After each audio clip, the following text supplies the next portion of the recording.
இன்றைக்கி நம்ம பார்க்கக்கூடிய டாபிக் என்ன அப்படின்னு பார்த்தீங்கன்னா, இன்டர்நேஷ்னல் மானிட்டரி ஃபண்ட். இதனுடைய தமிழாக்கம் என்ன அப்படின்னு நீங்கள் பார்த்தீங்கன்னா, பன்னாட்டு நாணய நிதியம் அப்படின்னு நம்ம சொல்லுவோம். அதே நேரத்தில் இன்னொரு பேரும் இருக்குது இதுக்கு, அனைத்துலக நாணய நிதியம் அப்படின்னு நம்ம சொல்லுவோம். இதனுடைய நோக்கம் என்ன, இது எப்போ ஸ்டார்ட் பண்ணப்பட்டது, இதில் எப்படி செயலாற்றுறாங்க அப்படிங்கிறது தான் இன்றைக்குள்ள நம்ம வீடியோவில் நம்ம பார்க்க போகிறோம். ஆக்சுவலாக நம்ம 2ஆம் உலகப்போர் முடிந்த பிறகு பல நாடுகள் பொருளாதார சீர்குலைவுக்கு உட்பட்டு கண் பிதுங்கி இருக்கக்கூடிய அந்த நேரக்கட்டத்தில் தான் என்ன பண்ணாங்க அப்படின்னா, அமெரிக்காவில் பிரிட்டன் வுட் கான்ஃபரன்ஸ் அப்படிங்கிறது ஒன்று கண்டக்ட் பண்ணாங்க. இதில் 43 நாடுகள் பங்கேற்றனர். இந்த 43 நாடுகள் பங்கேற்றிருந்தால் கூட இதில் மிக சிறப்பாக, அதாவது டாமினேட் பண்ணது 2 நாடுகள். ஒன்று யுஎஸ், இன்னொன்று வந்து யூகே அப்படின்னு நம்ம சொல்லுவோம். ஸோ இதனுடைய விளைவாக 2 இன்ஸ்டிடியூஷன் ஸ்டார்ட் பண்ணப்பட்டாங்க. ஒன்று வேர்ல்டு பேங்க், இன்னொன்று வந்து ஐஎம்எஃப். இந்த வேர்ல்டு பேங்க் 1944 வந்தது. ஐஎம்எஃப் அப்படிங்கிறது 1945 வந்தது. நம்மளுடைய இந்தியா எப்போ அதில் ஜாயின் பண்ணாங்க அப்படின்னா, அது டிசம்பர் மாதம் 27ஆம் தேதி 1945 இந்தியாவும் இதில் ஜாயின் பண்ணாங்கங்க.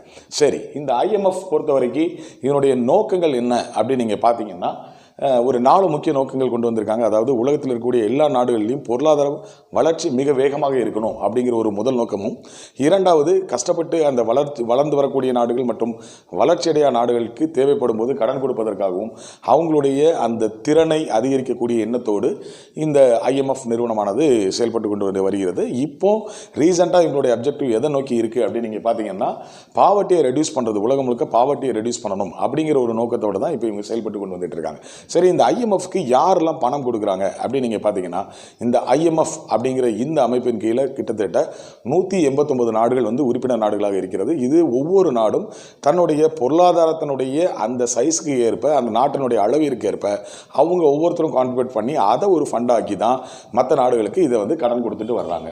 சரி, இதில் எப்படி வந்து இதை வந்து அட்மினிஸ்ட்ரேட் பண்ணுறாங்க அப்படின்னு நீங்கள் பார்த்தீங்க அப்படின்னா, இதுக்கு வந்து போர்ட் ஆஃப் கவர்னர்ஸ் அப்படின்னு ஒரு அமைப்பு இருக்குங்க. அதாவது 189 நாடுகளிலிருந்தும் 2 நபர்கள் வந்து நியமிக்கப்படுகிறார்கள். அந்த நபர்கள் அனைவரும் சேர்ந்து தான் இதில் போர்ட் ஆஃப் கவர்னர்ஸ் அப்படின்னு அழைக்கப்படுறாங்க. இந்த போர்ட் ஆஃப் கவர்னர்ஸ் எல்லாரும் சேர்ந்து என்ன பண்ணுறாங்க அப்படின்னா, எக்ஸிக்யூட்டிவ் கவர்னர்ஸ் அப்படின்னு சொல்லி ஒரு 24 பேரை வந்து செலக்ட் பண்ணுறாங்க. அந்த 24 பேர் எப்படி வர்றாங்க அப்படின்னு நீங்கள் பார்த்தீங்கன்னா, மிகப்பெரிய கண்ட்ரி, அதாவது இதில் நிறைய ஓட்டிங் பவர் வைத்திருக்கக்கூடிய யூஎஸ், ஜப்பான், அவங்கள மாதிரி உள்ள கண்ட்ரி எல்லாம் இருந்து என்ன பண்ணிடுறாங்கன்னா, டைரெக்டாகவே ஒவ்வொரு ஆட்கள் போட்டுடுறாங்க. மீதி இருக்கக்கூடிய அந்த கவர்னர்ஸ் எல்லாம் என்ன பண்ணுறாங்க அப்படின்னா, ஒரு 4 நாடுகள் 5 நாடுகளுக்கு ஒரு கவர்னர் அப்படிங்கிற மாதிரி ரெப்ரசென்ட் பண்ணுறாங்க. நம்ம இந்தியாவிலேருந்து நம்ம நாட்டை ரெப்ரசென்ட் பண்ணக்கூடிய ஆள் யார் அப்படின்னு நீங்கள் கேட்டிங்கன்னா, டாக்டர் ராகேஷ் மோகன் அப்படிங்கிறவர் ரெப்ரசென்ட் பண்ணுறாரு.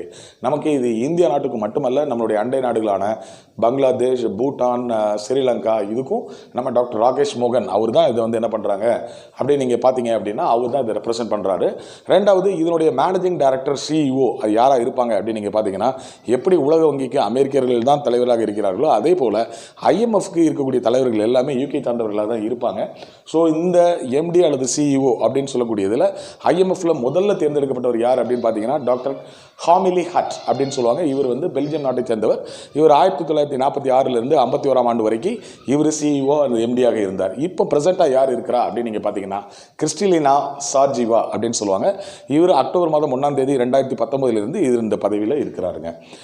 இது மட்டும் போக இன்னும் ஒரு போஸ்டிங் இருக்குது. அது என்ன அப்படின்னு நீங்கள் பார்த்தீங்கன்னா, டெப்டி மேனேஜிங் டைரக்டர் அப்படின்னு சொல்லுவாங்க. இதில் இருக்கக்கூடியது ஆரம்ப காலத்திலேருந்து இப்போ வரைக்கும் இருக்கக்கூடியது எல்லாருமே யுனைடெட் ஸ்டேட்ஸை சேர்ந்தவங்க தான். முதல்ல இருந்தது யார் அப்படின்னு பார்த்தீங்கன்னா, ஆண்ட்ரூ என் ஓபாய் அப்படின்னு சொல்லுவாங்க. இவரும் ஸ்டேட்ஸை சேர்ந்தவர்.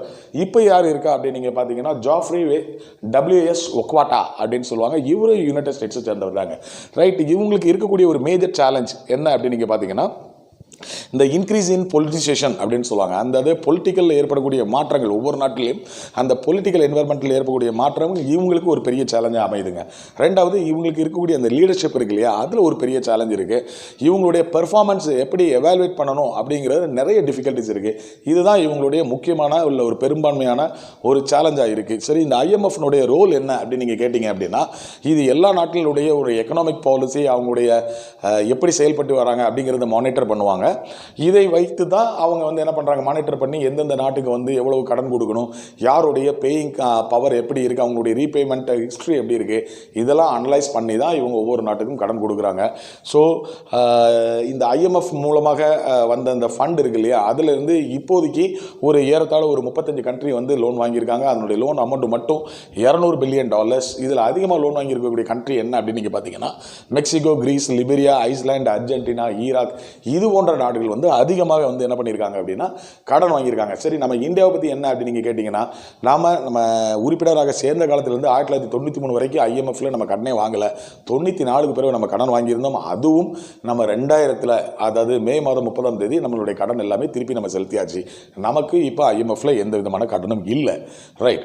இங்கே பொறுத்த வரைக்கும் இங்கே இந்த மேனேஜிங் டைரக்டர் CEO அப்படிலாம் இருக்காங்களே, அவங்களெல்லாம் ஒரு ஓட்டிங் பவர் வச்சு தான் அவங்க எடுக்கிறாங்க. ஸோ இதில் நிறைய கண்ட்ரிக்கு ஓட்டிங் பவர் இருந்தாலும் முதல் 10 கண்ட்ரியில் யாரெல்லாம் ஓட்டிங் பவர் இருக்காங்க அப்படின்னு நம்ம பார்க்குற பட்சத்தில் யார் இருக்கா அப்படின்னா, அந்த வேர்ல்டு பேங்க்ல எப்படி ஓட்டிங் பவர் USA இருந்ததோ அதே போல் இங்கேயும் அதிகமான ஓட்டிங் பவர் வச்சிருக்கக்கூடிய கண்ட்ரி என்ன அப்படின்னா USA தான். இதை பின்தொடர்ந்து இருக்கக்கூடிய கண்ட்ரி என்ன அப்படின்னு நீங்கள் பார்த்தீங்கன்னா, Japan, China, Germany, France, UK, Italy, India, Russia and Brazil. இதுதான் முதல் 10 கண்ட்ரிங்க. நம்மளுடைய இந்திய நாடு இதில் 8வது இடத்துல இருக்குது.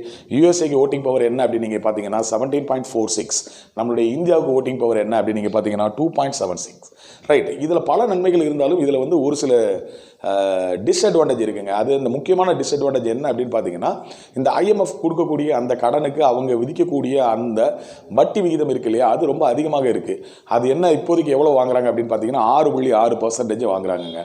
ஸோ இந்த காரணத்தினால இப்போ நிறைய நாடுகள் வந்து இவங்ககிட்ட கடன் வாங்குவதற்கு முன் வரக்கூடியது இல்லை. இந்த 2005 2006க்கு பிறகு நீங்கள் பார்த்தீங்கன்னா நிறைய கண்ட்ரி வந்து இவங்களோட கடன் வாங்காமல் அந்த கடனை குறைத்துக்கிட்ட காரணத்தினால IMF வந்து இப்போ முன்னாடி ஏர்ன் பண்ண மாதிரி இப்போ ப்ராஃபிட் கிடையாது. அதனுடைய ப்ராஃபிட் நாளுக்கு என்ன செஞ்சுட்டே இருக்குன்னா குறைந்து கொண்டே சென்று கொண்டு இருக்கிறது. இந்த IMF அப்படிங்கிறது வந்து இப்போ எங்கே தலைமை இடமாக கொண்டு செயல்பட்டு வருகிறது அப்படின்னு பார்த்தீங்கன்னா, வேர்ல்டு பேங்க் மாதிரியே இதுவும் வாஷிங்டனில் தான் இருக்குது. இது ரெண்டுமே ஒரு இரட்டையர்கள் மாதிரி. So world bank IMF consult பண்ணி தான் செய்துங்க, IMF வேர்ல்டு பேங்கை கன்சல்ட் பண்ணி தான் செய்துங்க.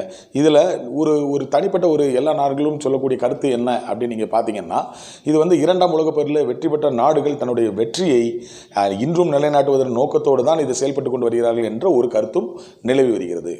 ரைட்டுங்களா? ஸோ இன்றைக்கி நம்ம IMF பற்றி ஓவராலாக ஒரு ஐடியா நம்ம பார்த்தோம்.